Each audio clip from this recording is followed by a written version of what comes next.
각이 살아있는 정치평론 시사정각 시작합니다. 오늘도 각이서는 두 분을 모셨습니다. 김영주 한성대 특임교수, 전주혜 전 국민의힘 의원 나오셨습니다. 어서 오십시오. 네, 반갑습니다. 네. 자, 어제 국무회의에서 정부조직법이 통과되면서 검찰청이 설립 78년 만에 내년 10월 역사 속으로 사라지게 됩니다. 하지만 여전히 논란이 많은 가운데 검찰 내부에선 반발 목소리도 나오고 있는데요. 관련 영상 보시고 이야기 나누겠습니다. 검찰의 폭력적인 무소불위의 권력은 이제 휘두를 수 없게 됩니다.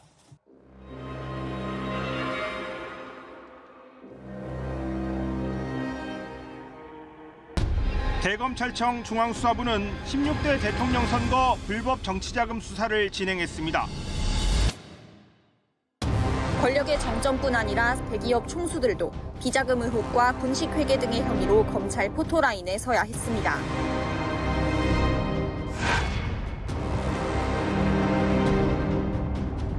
이쯤 가면 막 하자는 거죠. 일이 되면 양보 없는 토론을 할 수밖에 없습니다.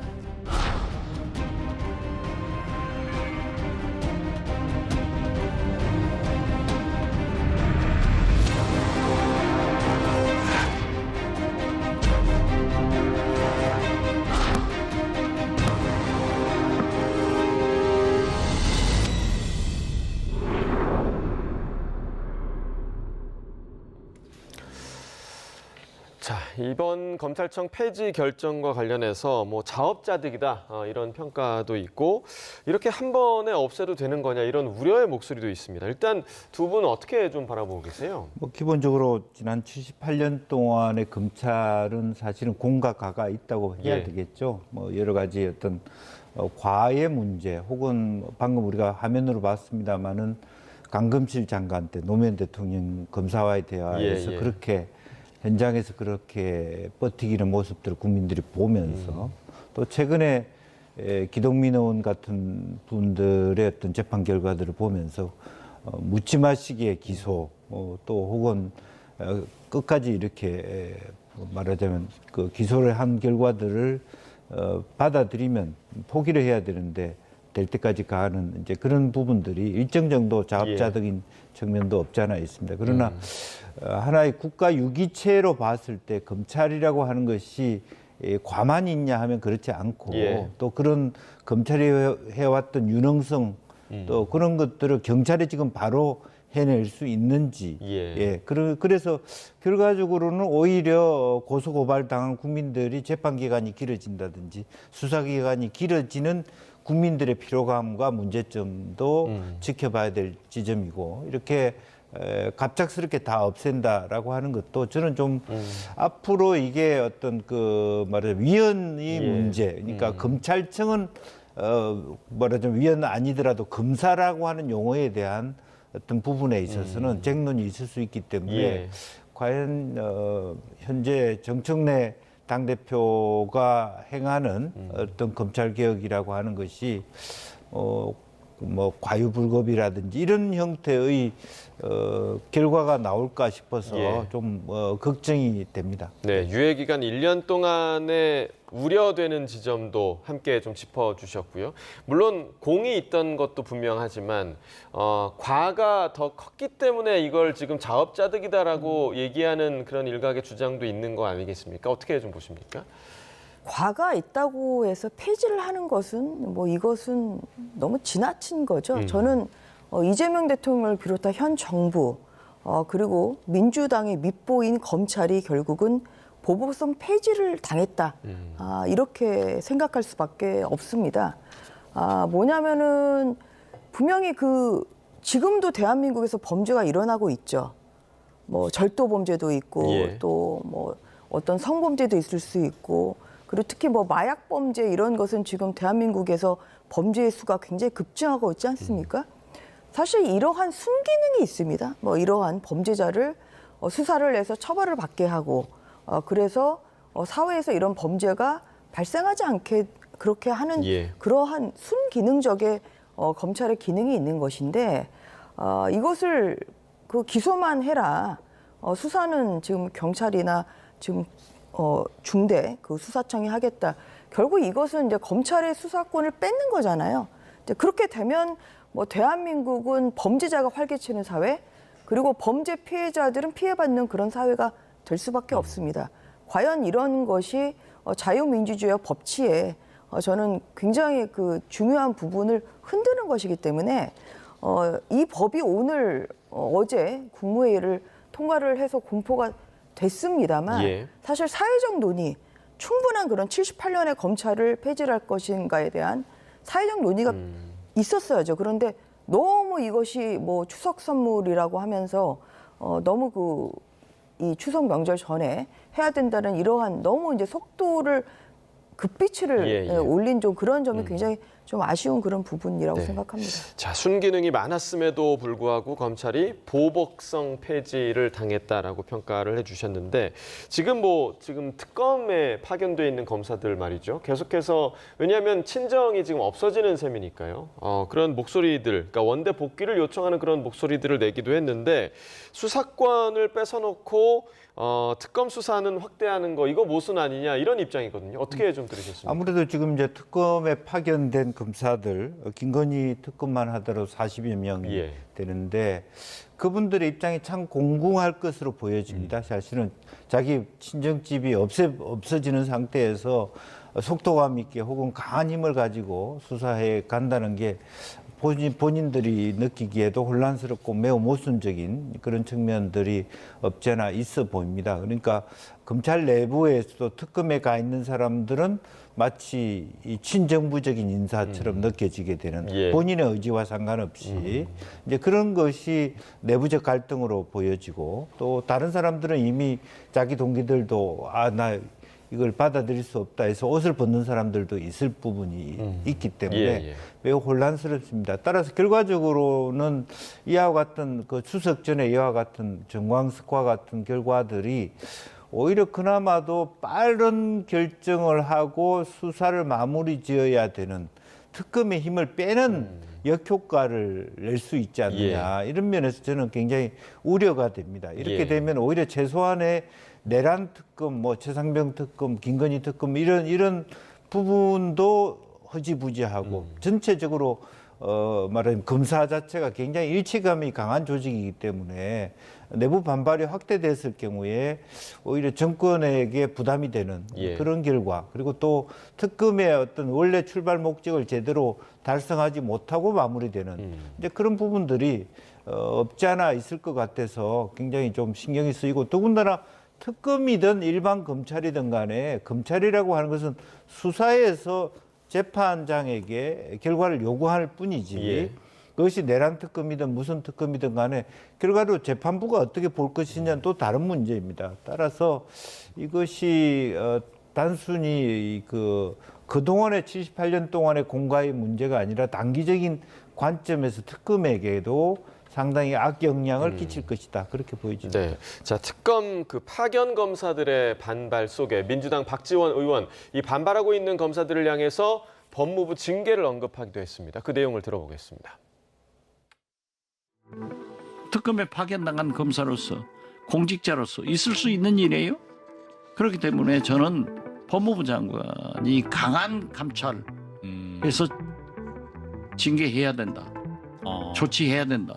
그리고 심우정 검찰총장이 특검에 출두하는 것이 옛날 모셨던 상사이기 때문에 가슴 아프더라도 그렇게 나와서 10명이 나와서 모셔가고 이런 것은 옳은 태도가 아니잖아요. 이러한 것은 공직기강 차원에서도 법무부 장관이 강한 감찰을 지시해서 징계해야 된다. 당장 징계해야 된다고까지 말씀하셨거든요. 공감하세요? 그렇게 주장하실 수 있겠지만 그럼 소는 누가 키웁니까? 네, 일단 그 수사에 좀 집중해 주셨으면 좋겠습니다. 그렇게 따지면 앞으로 1년간은 해야죠. 앞으로 1년간은 검찰이 있으니까 유예기간. 표면적인 겉에 드러나 있는 표현을 가지고 서로 싸울 일은 아니라고 봅니다. 알겠습니다. 네, 그러니까 이제 박지원 의원 얘기는 검사들도 공직자, 공무원이기 때문에 이거 항명 아니냐. 그러니까 강력한 감찰이 필요하다. 이런 의견을 낸 건데 어떻게 좀 들으셨어요? 저는 박지원 의원 의견보다는 권칠승 의원 의견이 더 맞다고 더 생각합니다. 합리적이다. 예, 예. 거기에 대해서 그 검사들의 반발이 당연히 있겠죠. 지금 조직이 없어지는데 숨소리 내지 말고 시키는 대로 하라고 할 수는 없는 거 아니겠습니까? 이제 그런 차원에서 좀 검찰에 대한 어떤 그런 감정적인 차원으로 대할 것이 아니라 예. 정말 검찰과의 좀 대화도 저는 필요하다고 생각합니다.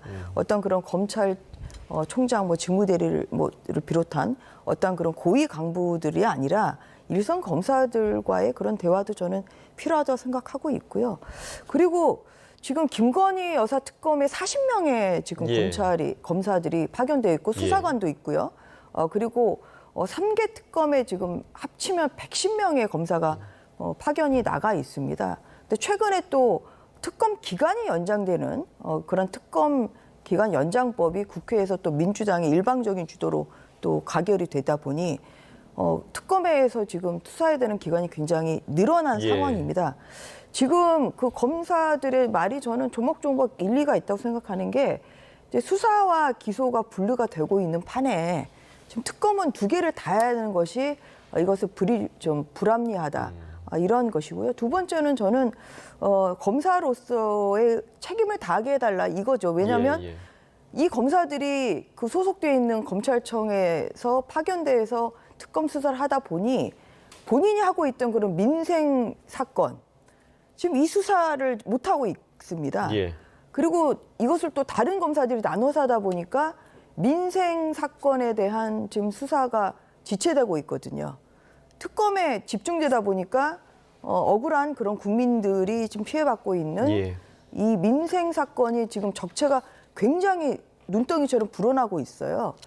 그래서 본인들이 지금 해야 될 것은 이 특검에서 수사하는 것이 아니라 좀 그 본연의 그 의무, 즉 민생 사건 수사를 내년 그러니까 1년 후에 없어질 그런 검찰에 대비해서 마치게 해달라 사실 이겁니다. 그때까지 이것은 마치겠다. 예. 너무나 당연한 이야기 아닙니까? 그래서 그런 면에서 이 특검 수사에 집중할 것이 아니라 이건 이제 권력 수사죠.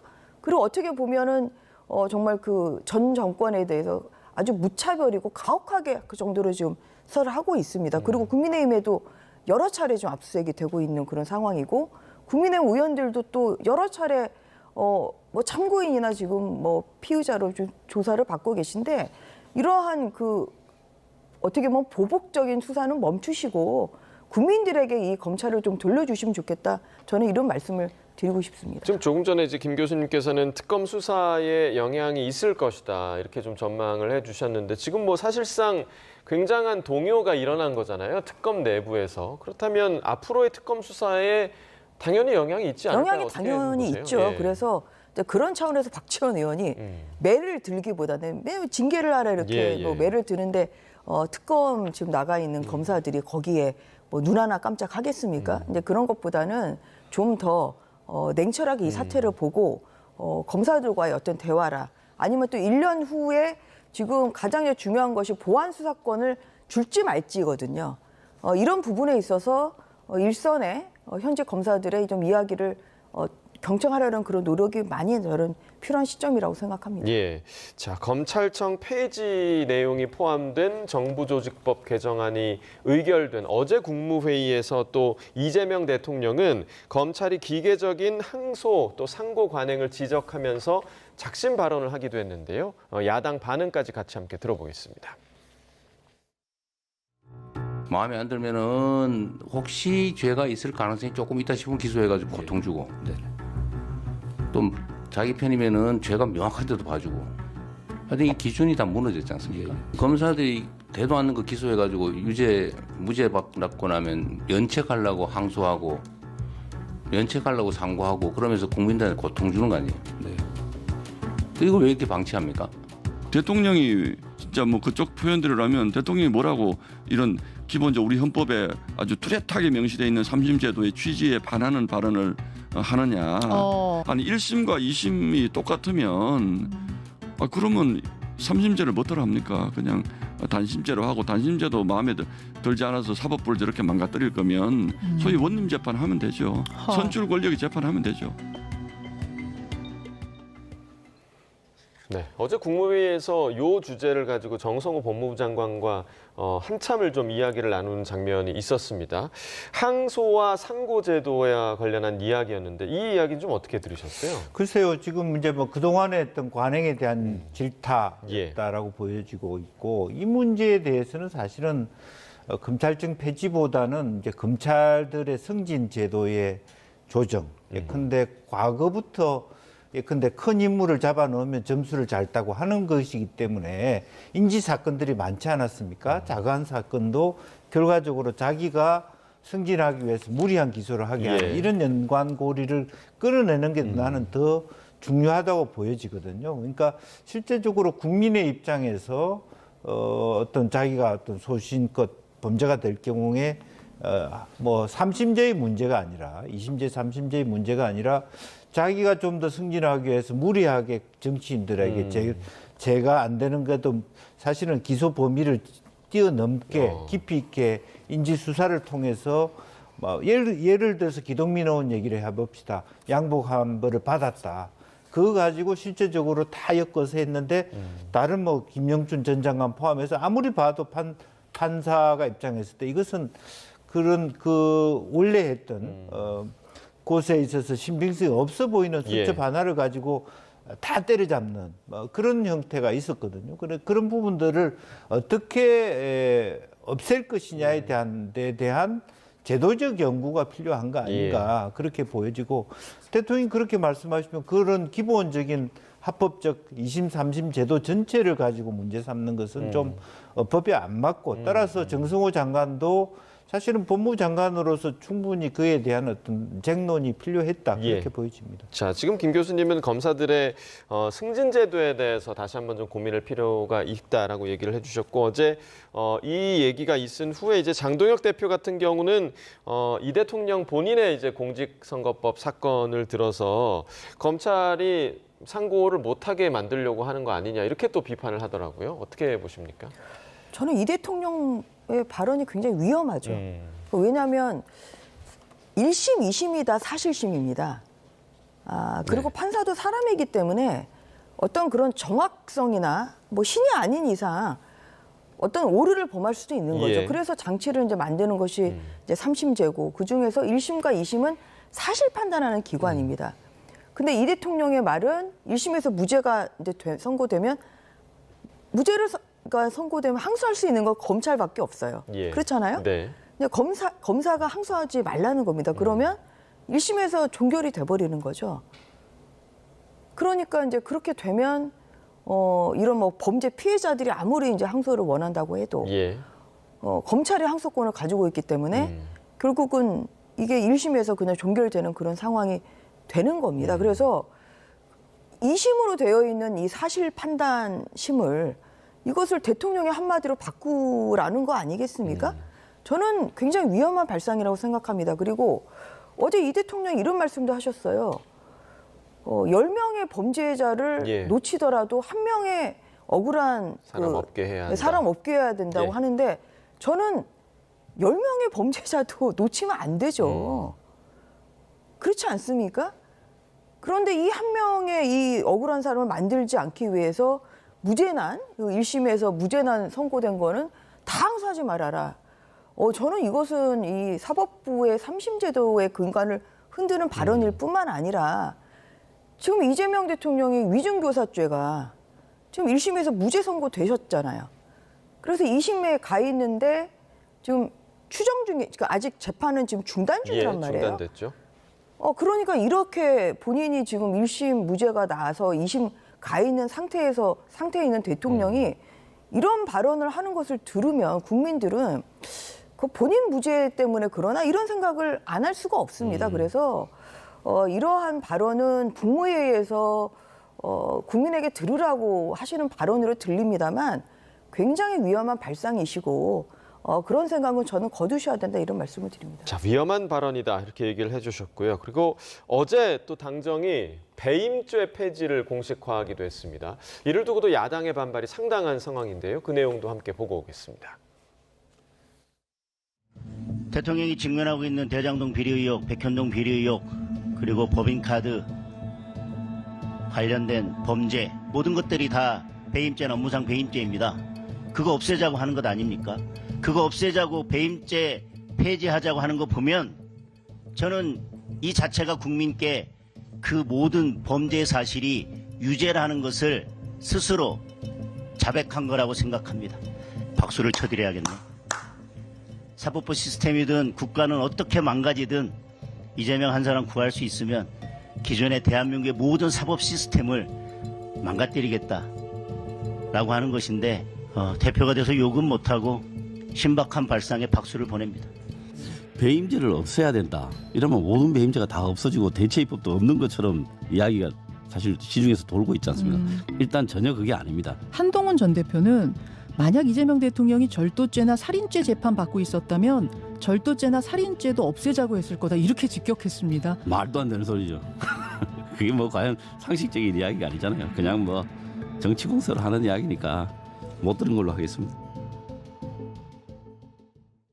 사실 지금 뭐 나오고 있는 이야기, 뭐 대통령이 직접 이야기하는 것이나 아니면 뭐 당정 간에 합의해서 뭔가를 만들고 또 새로 없애고 하는 이런 모든 이런 많은 것들 중에서 여러 부분들이 이재명 대통령의 본인의 상황과 약간 닿아 있는 부분들이 좀 있기 때문에 이러한 비판의 목소리가 지금 계속 나오고 있는 것 같아요. 근데 이제 배임죄의 경우는 좀 상황이 다른 것 같습니다. 배임죄는 이미 이제 지난 대선 이전부터 이것이 거의 공약이라고 정의될 정도의 그런 측면이 없지 않아 있고 그동안에 여러 차례 우리나라의 기업인들의 호소가 있었던 부분입니다. 가령 알다시피 우리나라의 배임죄 같은 1년에 한 960명 정도가 배임죄로 그 형을 받고 있고요. 일본의 30배 정도 됩니다. 다만 문제가 되는 것은 이 배임죄 자체가 그럼에도 불구하고 합헌이라고 하는 어떤 헌재의 결정이 있다라고 하는 부분입니다. 따라서 사실은 폐지보다는 배임죄를 과도하게 사실은 그 적용하는 그런 어떤 부분에 대해서 대통령께서 좀 이건 과다라는 정도 언급에 그 정도면 족한 발언이 아니었느냐. 뭐든 문제가 있으면 다 없애버리는 형태로는 사실은 이건 민주헌정의 질서에 반하는 일이라고 보여지기. 더군다나 대통령은 그냥 행정부 수반에 불과한데 그것은 오히려 당대표 입에서 이것은 뭐 대통령이고 아니고를 떠나서 전체 우리 민주당이 갖고 있는 기본적인 입장으로 말하자면 정청래 대표의 입을 통해서 혹은 말하자면 한정희 정책위 의장의 입을 통해서 나와야 될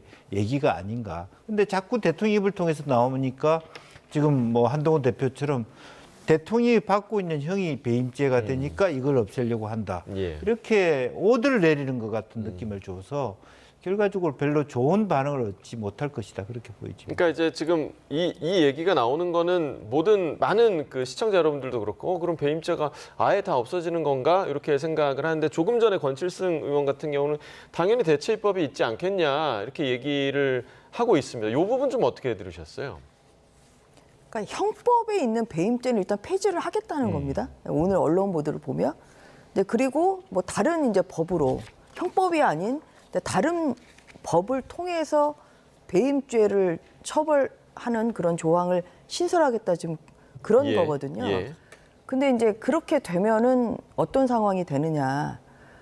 지금 이재명 대통령이 기소되고 재판받고 있는 그 범죄 중에 백현동 사건, 성남 FC 사건, 그리고 대장동 사건이 다 배임죄로 유감스럽게도 기소가 되신 거예요.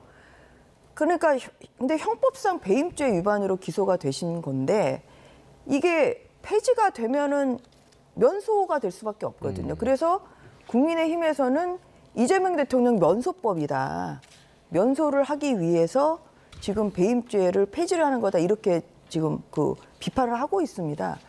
그러니까 뭐냐면 재판을 받고 있는 당사자인 대통령이 이렇게 배임죄 폐지를 얘기하는 것 자체가 좋은 의도로 얘기를 하셨을지 몰라도 보는 국민들 입장에서는 이해 당사자가 얘기하는 거거든요. 그렇죠. 내가 배임죄로 재판받고 있으니까 배임죄 없애야 돼. 이렇게 보일 수 있기 때문에 아까 김영주 교수님 말씀하신 대로 그것은 대통령의 워딩이 아닌 어떤 그런 뭐 여야 간의 협의나 이런 것을 통해서 저는 워딩이 나와야 된다고 생각합니다. 그래서 아직 배임죄 폐지 법안이 국회 상정된 건 아니기 때문에 이 배임죄 폐지를 논의하는 과정에 야당도 같이 협의를 하면서 여야의 어떤 그 협의체를 통한 저는 이러한 그 사회적 공감대를 통해서 배임죄 폐지가 가는 것이 저는 굉장히 국민들 보기에도 오해 여지가 없을 거라고 생각을 합니다. 예. 그리고 또 그러다 보니 지금 사실 1단계 그냥 배임죄를 그냥 보정을 해도 되는 거거든요. 그러니까 현재 있는 배임죄를 좀 요건을 좀 더 엄격하게 하는 그러한 것이 뭐 그런 개정을 통해서도 사실 너무 과도하게 적용되지 억울한 않도록 그런 그 기소가 되지 않도록 할 수 있는 건데 현재 있는 배임죄는 완전히 폐지를 하고 그러니까 한 단계를 통해서 개정을 통해서 할 수 있는 거를 폐지와 신설로 하겠다고 하니까 국민들 눈에는 더더군다나 이재명 대통령 구하기로 볼 수밖에 없습니다. 근데 그런 면에서 이 법의 이 개정 과정이나 폐지 과정에 국민의 목소리도 저는 담아야 된다고 그렇게 생각합니다. 예. 자, 그리고 이제 어제 국무회의에서 정부조직법 의결로 인해서 검찰청뿐만 아니라 그 방통위도 이름을 바꾸고 새 조직으로 다시 태어나게 됐는데요. 자연스럽게 이진숙 전 방통위원장은 면직이 됐습니다. 어제 마지막 퇴근길 모습 잠깐 보시고 이야기 나누겠습니다. 이 대한민국의 법치는 오늘 죽었다. 법대로 되지 않으면, 현행 법대로 되지 않으면 법을 바꿔서 사람을 제거할 수 있다. 그런 생각이 들고요.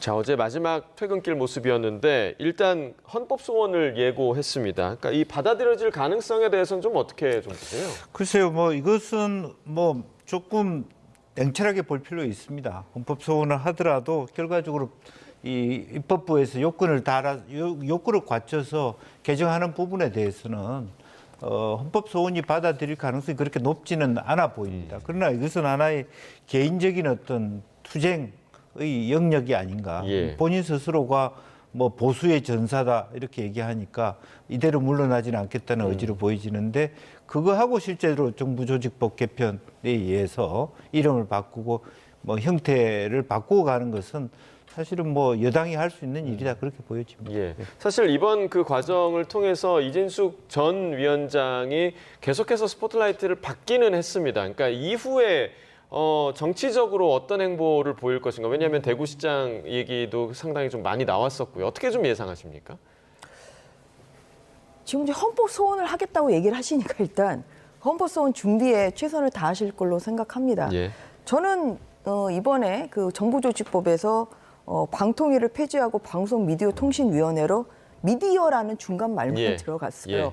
저는 이진숙 위원장을 몰아내기 위한 이러한 꼼수라고 생각합니다. 왜냐하면 아까 말씀드린 것처럼 배임죄도 폐지와 신설 수순을 밟을 게 아니라 보완하면 되는 거거든요. 개정을 통해서 마찬가지로 어떤 그런 방송통신위원회 기능을 좀 더 과방에 있는 기능을 방송통신위원회로 이관을 한다. 예. 이런 거면 개정을 하면 되는 거예요. 그냥 정부조직법 그대로 두고 방송통신위원회법을 고치기만 하면 되는 겁니다.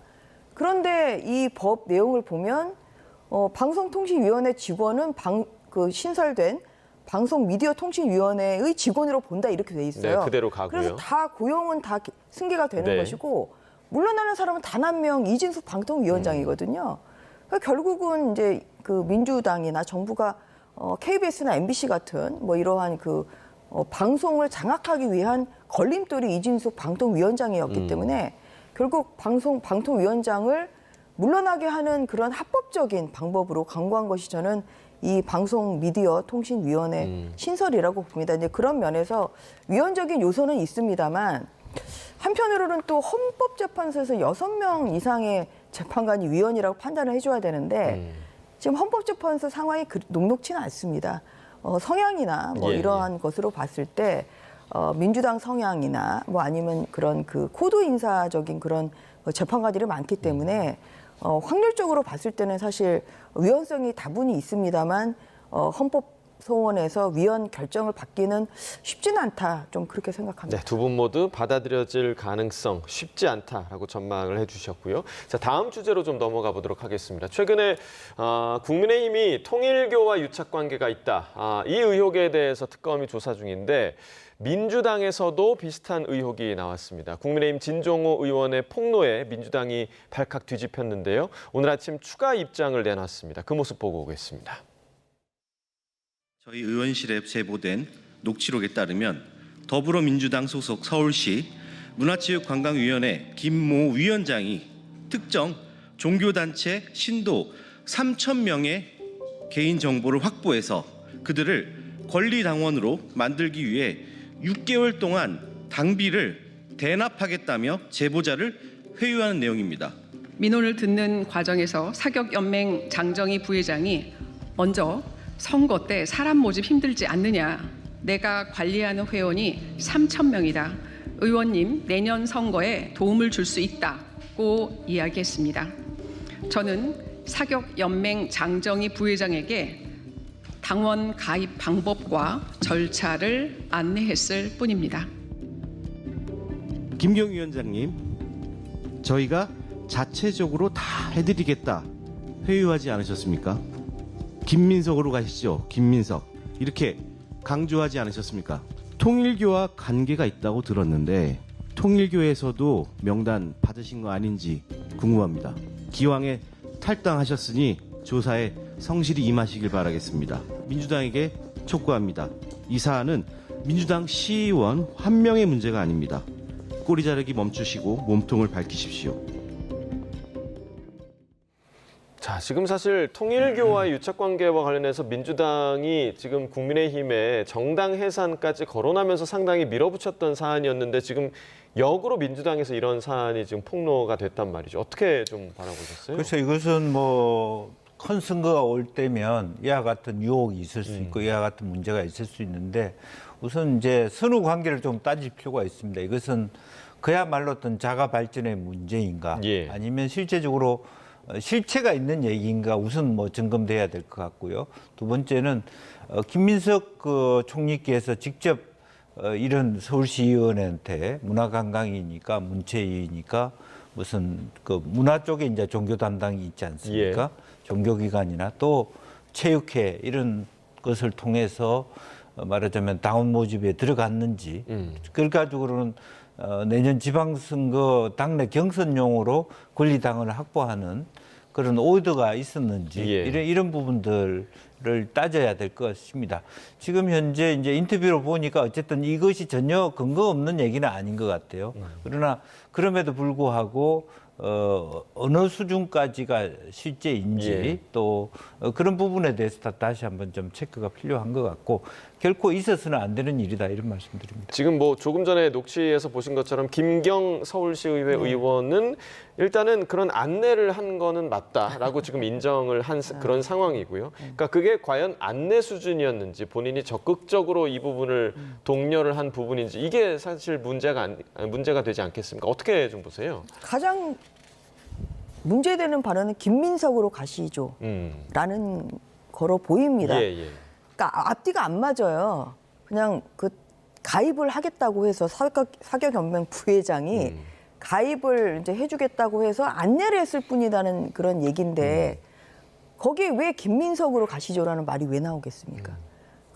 저는 그냥 이 지금 녹취록에 대해서 들은 바가 없습니다만 반박하는 것만 봐도 김경 시의원의 말이 안 맞아요. 그러니까 단순 가입의 문제가 아니라 특정 특정인을 후보를 당연히 밀기 밀어준다. 위한 그런 뭐 기반 작업으로 보인다는 거죠. 그래서 국민의힘에서는 야당의 이런 움직임에 대해서는 이제 압수색을 하고 여당은 자체 감찰로 끝내냐 지금 뭐 이런 식의 비판까지 하고 있는 건데 근데 저는 그 정청래 당대표가 자체 감찰을 하겠다고 했습니다만 탈당하셨잖아요. 저는 복귀형 그 당시 법사위원장의 이 차명 주식거래 그때도 당대표가 감찰하겠다고 했는데 탈당하니까 유야무가 되지 않았습니까? 검찰에서 수사받고 계시잖아요. 마찬가지로 지금 김경 시의원은 민주당에서 지금 탈당을 한 상태라 정청래 당대표가 이야기한 이 자체 감찰의 대상에 안 되어버리는 거죠. 그렇기 때문에 이것은 뭐 고발 조치 등을 통해서 수사기관에서 밝혀야 될 부분이라고 생각합니다. 그리고 이런 것이 정말 사실이라고 한다면 국민의힘에 들이댄 잣대를 민주당에게도 동등한 그런 수준으로 들이대야 된다고 생각합니다. 자, 조금 전에 말씀하신 것 중에 복귀왕 의원이 아니라 이춘석 의원, 네, 예, 차명 주식 거래는 이춘석 의원으로 정정을 해드리고요. 예. 자, 그리고 이 부분에 대해서 이제 김민석 총리는 뭐 전혀 모르는 일이다라고 이야기를 하는 것 같은데 앞으로 좀 어떻게 전개될 거라고 보세요? 글쎄요, 뭐 지금 이제 뭐 탈당을 했지만 뭐 정당한 수사를 받아야 될 것 같고요. 또 민주당은 민주당대로 그와 같은 일들이 있지 않도록 여러 가지 어떤 이미 탈당했지만 엄격한 또 잣대를 잘 지키를 바라고 또 그런 의미에서 보면은 이제 종교기관이라든지 체육회라든지 이런 것을 단체로 당원 가입시키는 것에 대해서 실제로 모든 시도당 합쳐서 모든 정당을 통해서 이 규정을 좀 엄격히 하는 자기 조정 모니터링이 좀 필요하다 그렇게 보여집니다. 예. 자, 마지막으로 여론 상황도 잠깐 좀 짚어보도록 하겠습니다. 이제 본격적으로 추석 연휴가 시작이 되는데, 자, 일단 내년 지방선거 지지 후보 정당이 어떤 정당이냐라는 물음에 더불어민주당이 지금 38.5%, 국민의힘 36.8%가 나왔습니다. 지금 국민의힘이 상당 부분 더불어민주당을 따라잡은 것으로 보이는데 지금 이 결과에 대해서 좀 어떻게 분석하고 계십니까? 아무래도 이제 경제가 좋지가 않습니다.